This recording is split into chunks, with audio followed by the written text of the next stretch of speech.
Hello everyone, this is more of a news and notes, updates, something like that. So I haven't been able to make all the videos that I want to make recently because, you know, it's winter time here in flyover country and our weather stinks. And when it's not snowing or raining or howling with the wind, it's about 10 degrees outside. And I tried flying with gloves and I stink at that, so I've given up the ghost on that and I've stuck to indoor flying, which you've seen a couple of those videos. But I hope where weather starts to break a little bit, I actually got out today and flew some packs. So I wanted to provide you with a little bit of what's coming and some thoughts on some different little things I've been doing. First off, I got a microphone. So the audio was indicated to be not very good, and I use a cell phone to record my videos, so I picked up one of these. This is the Purple Panda. Picked it up off of Amazon. It was reportedly the best budget microphone, and budget is always something I'm concerned of because, well, money. So listen closely to the soothing sounds of my voice now, and now I'm going to plug this in. So how does it sound now that I have the microphone plugged in and firmly attached to the shirt on my chest? Better?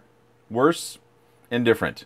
Please let me know. I'm always looking for feedback from you guys on how I can improve and make this content better. First, a few things from around the web. Ciotti FPV, Aaron Ciotti, he is a big fan of micros. You may have seen his video.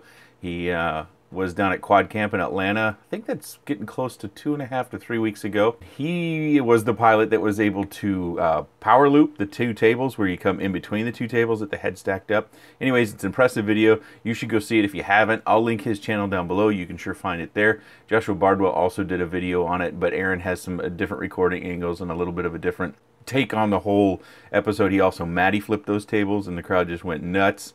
And I can't imagine the pressure to having all those pilots, especially those named pilots that we know, standing around watching you fly after they've failed and you're trying to do something that they weren't able to do, at least in that instance. So congratulations to him. He's also sponsored by Retorius. They are a maker of some really cool frames, and I'll link the Retorius. I think they operate through Facebook, but if they have a web shop, I'll link that down below. You can check out their frames. A lot of micro frames, good stuff there. Mute FPV, he also comes by the channel quite frequently. He is now a sponsored pilot by FPV Life. Congratulations to Mute, that's a big deal. Also Drone Mesh, he is going full-time. He had a video recently, and I'll link all these channels down below. But Drone Mesh did kind of I think he got an office, and so he's going full-time. Congratulations on that. That's a big accomplishment as well. An announcement I have a little bit about myself that I think is very important for full disclosure. China Hobby Line has asked me to be a team pilot, so I have a little sample of their batteries, and so they'll be sending batteries in regularly. And I'm pretty happy about this because I think micro batteries has been one of the areas that has been largely ignored, and I buy a lot of batteries trying to find that lightning in a bottle, and we found some. And I've been showing them here on the channel, so you'll see more of these coming on the channel as well. And I'm excited to work with them to develop batteries that really perform well in our micro arena, because I think that's been largely ignored. You may also see that I am on their team pilot page, so full disclosure there, and I'm happy to be a part of that group. They've got some really good pilots there, much better than myself, but I am proud to be a part of that group. So a few things that'll be coming to the channel. Of course, those that frequent the site, you'll be familiar with this. This is the Nemesis X from BRDM. The previous build I had, we had ESCs on the arms, and this is V2 of the frame, and you can see how they've notched out this little back piece here to where you can use the Zeus board, and so that's what I've done here. And you can see our stack is quite slim, so there's not a lot of extra space in there. I've got my receiver and my VTX in the back part because I plan to put a DVR in the front part. We'll see how that goes.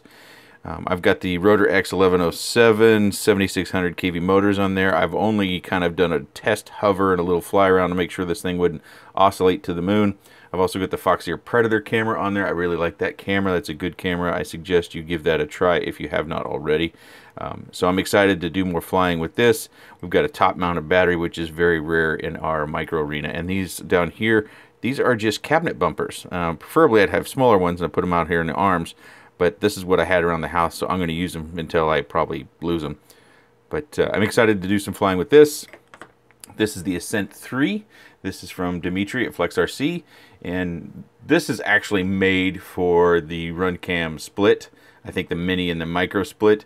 But I didn't necessarily pick it up for that reason. I have actually been looking for a new 3-inch motor testing platform. I've got a couple that I'll show you here in just a second, and I'm just tired of working on them. While I like the frame, they're nice and light.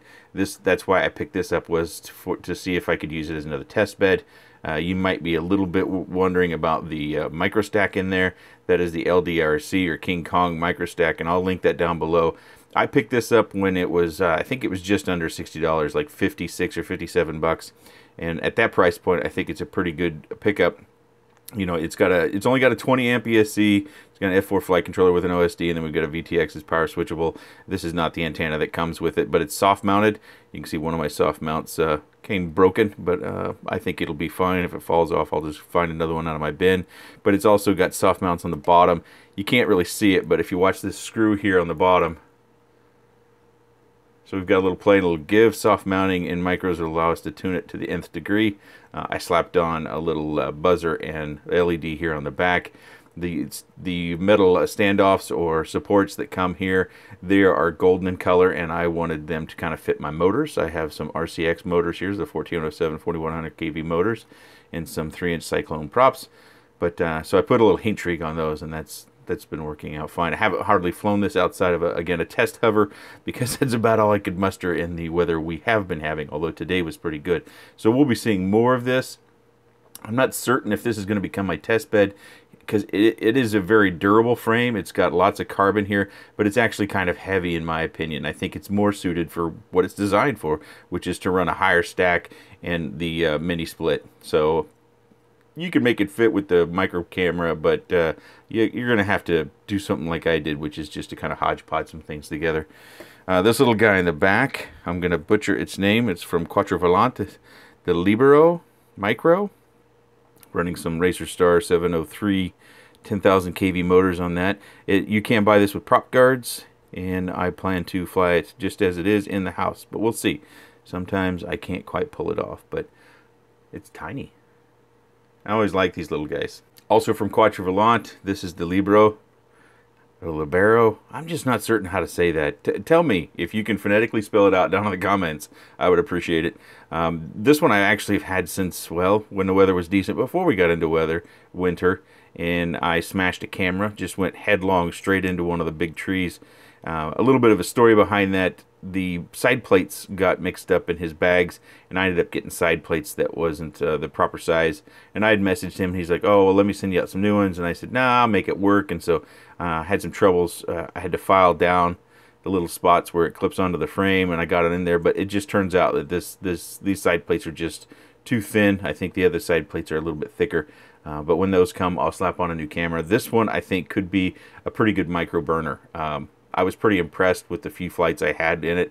I've got the HGLRC F25 stack, which I don't think is available anymore. You have to go with the F28 at least. But I had to do some creative work in order to get my stack down far enough to where this USB would clear the side plate. But I'm excited to fly this one as well.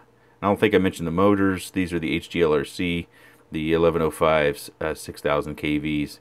So, and they're purple, so that's kind of a cool color scheme. This is the Quattour 152. I plan to fly this more. I haven't had much of a chance. I did have it out before winter hit as well, but this one is a very light 4-inch frame. I think it's probably too light, at least in my hands. I'm going to have to do something with the throttle curve, because I can't hardly bring it down out of the air when I'm flying it. I'm also going to look for some different props. So as fast as props move, these Lumineer V2s are a little bit dated now. And it's got Kenny or Air Arsenal motors on here. We've got the 1507 4000 kV motors. And so I'm pushing these motors kind of hard. Running 4-inch. It's not how Kenny had them designed. They're designed for 3-inch. But I wanted to see if I could make it work. And look at that clearance on the camera. Not much there. But it's a really small frame. I think it could be just fast as sin, especially in 4-inch. It would probably be too much for my backyard, but I'm going to give it a try. So a couple of products that we've seen. They've been making reviews in those places where its weather is a little bit better. This is the Y4 from Awesome.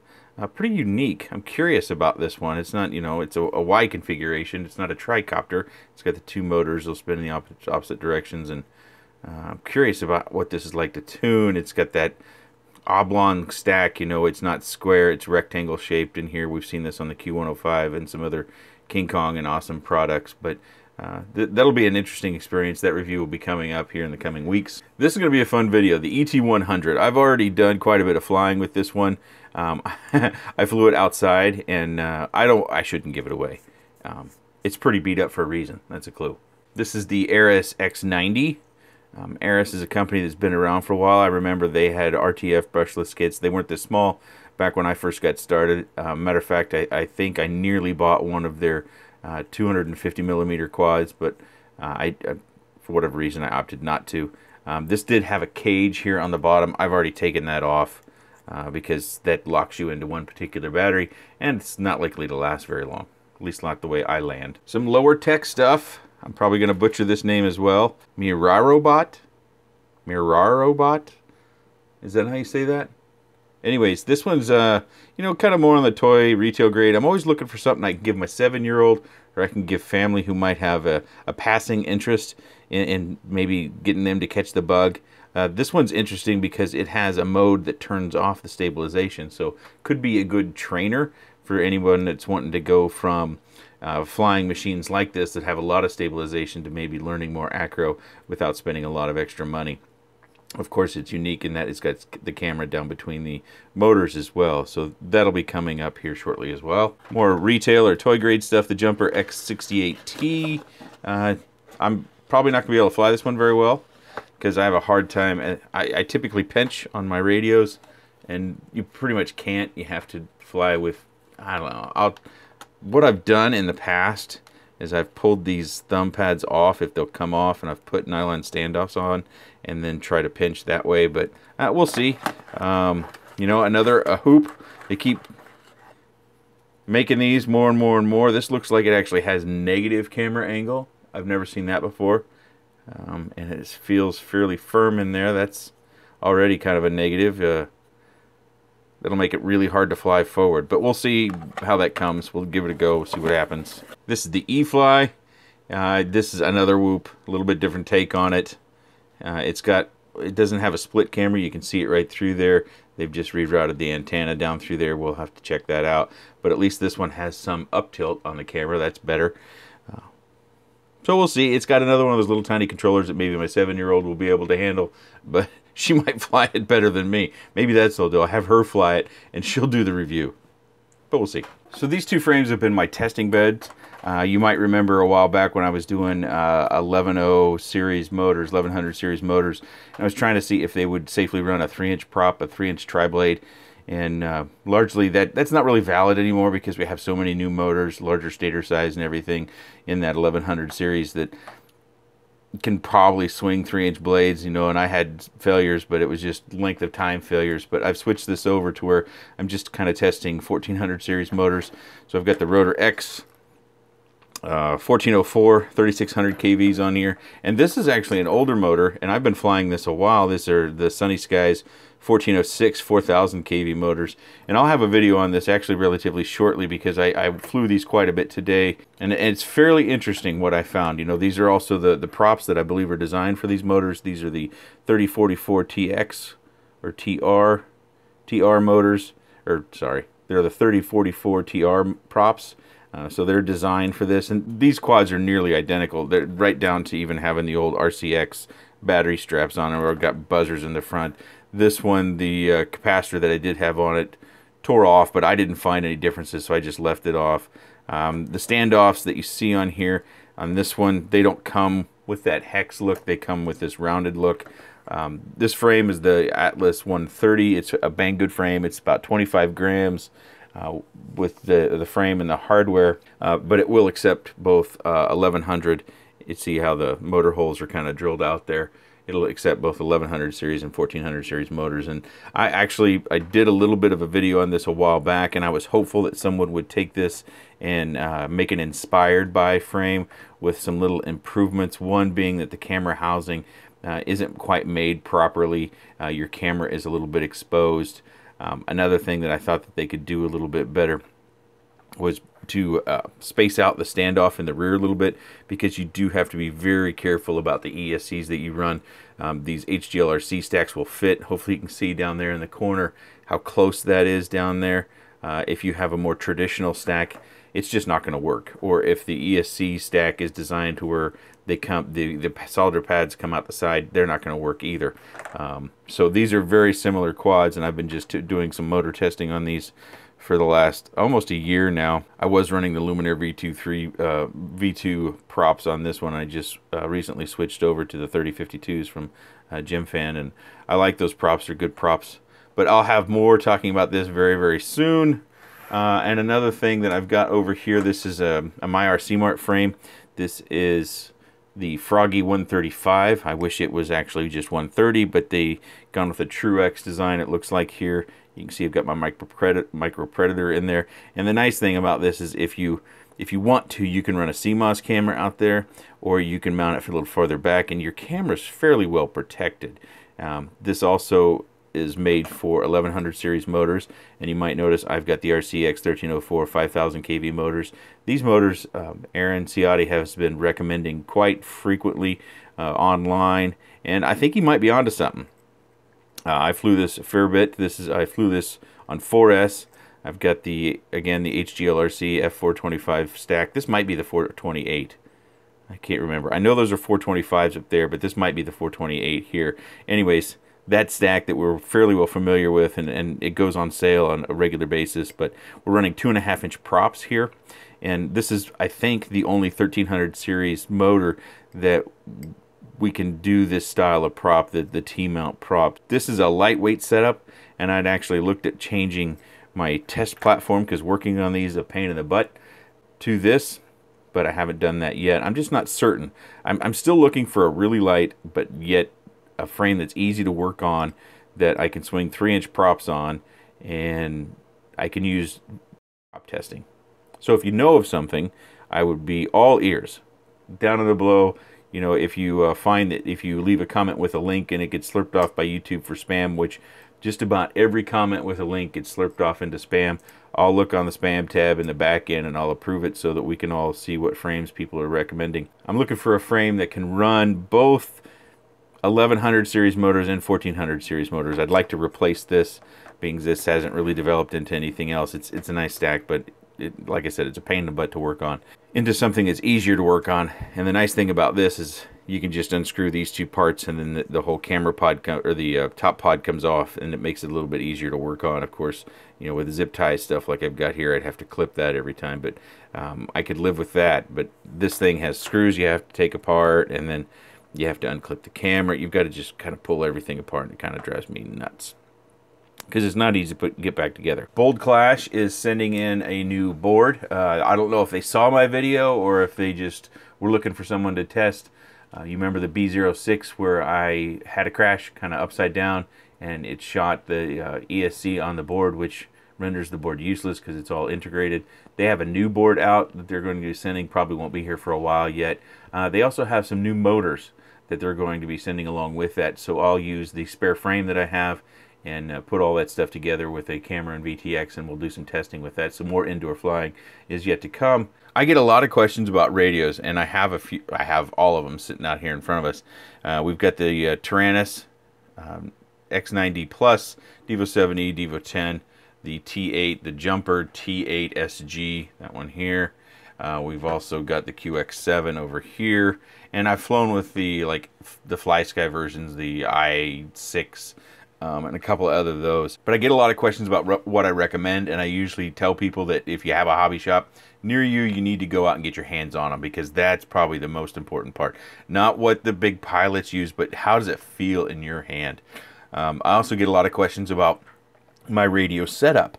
And I can cover that for you here a little bit. My radio setup is really boring. All I do is I make sure the stick inputs go from 1000 to 2000 on all the axes, and that it's bound. And that's, you know, I set up my switches for my modes, and that's pretty much the same on all of them. I arm over here, then I set my flight modes over here, and my beeper over here. That's it. As far as any expo or any curvature that I might do on any of these radios, I don't use any of that. It's all linear. I am a pincher. I spent most of my life using my fingers to manipulate a baseball. When I hit 40, I played one season and then I gave it up. Just little town ball stuff, and then, you know, through college as well. But I guess the other mod that I've done is pretty obvious here. I've got this little 3D printed mount where this G-Tang T909 goes in. This is a FPV wristwatch, I guess you'd call it, and it took the band off of it. You can find this print on Thingiverse. It's actually quite handy because this allows me to, when I'm building or testing or setting up, I can see everything right here. I don't have to get my goggles out and then pull those down over my eyes and take them back off to do something. I can see everything here.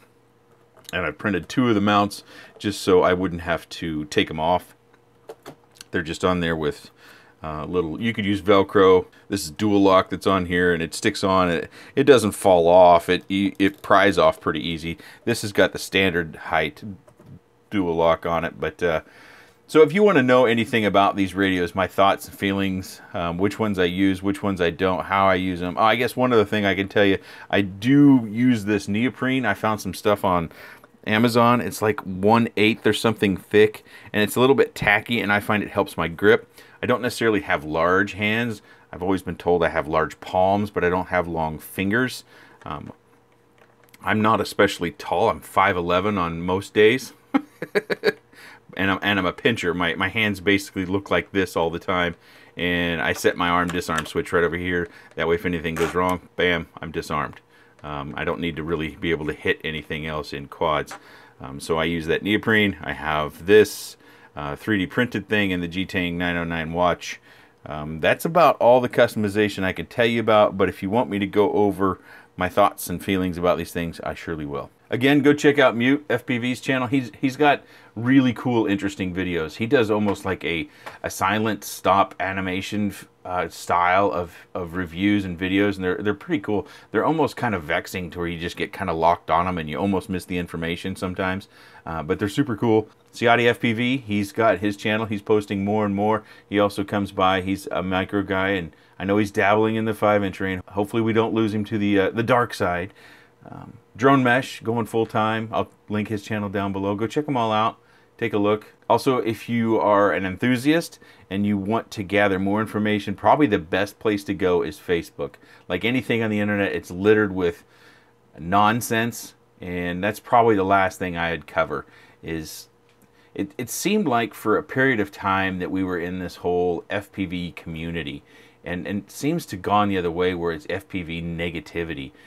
And I don't think it's, for me, I don't know what the point is, because there's only a handful of people, and we probably know who they are, that are going to be able to do this stuff for a living. For the most part, most of us are just going to have fun. And that's what RC has always been. You know, the companies make money. Maybe you work for a company and you make a living that way. But as far as doing YouTube videos or other media and making money and that being your employment, that is just going to be rare. And I think oftentimes you see competition, so to speak, of who's got the most subscriptions on channels.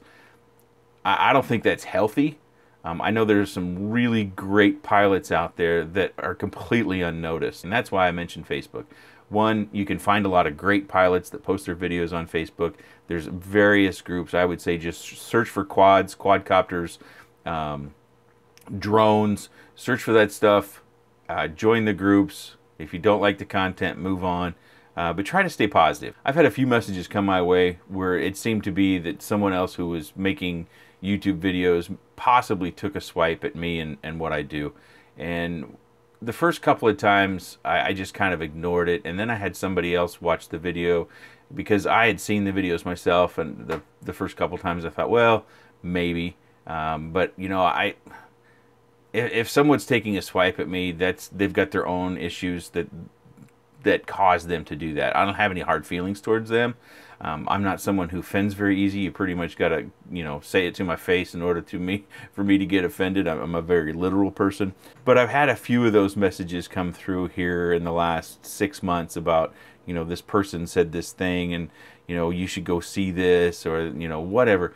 Let's just try to stay positive. Let's continue to enjoy this hobby. Let's continue to have fun. RC is all about fun. We shouldn't spend our time competing with one another. We should, you know, prop each other up, if anything. If someone's having a tough go of it, you know, just encourage them to keep going, keep enjoying it. Stop worrying about advancing your skills, and just go enjoy the experience. Many of you are fortunate that you have friends that you go and fly with, and that's, I guess, one thing I'm jealous of. I can't hardly find anybody around here that flies. I think there's one person that I'm aware of that flies, and they have one of those giant aerial photography drones.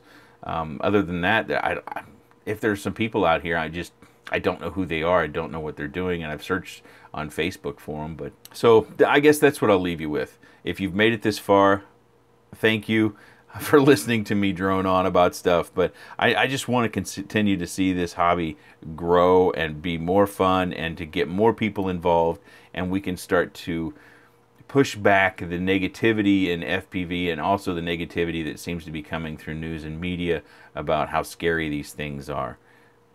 The unknown is often scary. I work in IT, and that has been kind of the black magic stigma of IT. People are always afraid to touch stuff, and I always encourage them, go ahead. Try it. See what happens. We'll fix it if it doesn't work, or if it gets worse. Don't worry about it. It's just a tool. And these things are tools for fun. So let's have fun. So if you have any thoughts about anything that you've seen here, any of the questions I've posed, any of the products, if you have specific items you would like to see about a product that I showed you, whether it's a build or a motor or a camera or something like that, I don't tend to make smaller videos for some reason. I don't know why that is. Maybe it's a time issue. But if you have a question about something, post it in the section down below. I'll probably respond, or I'll make a video about it if I have more than one of those. If you want to see or listen to radio talk, I can sure do that.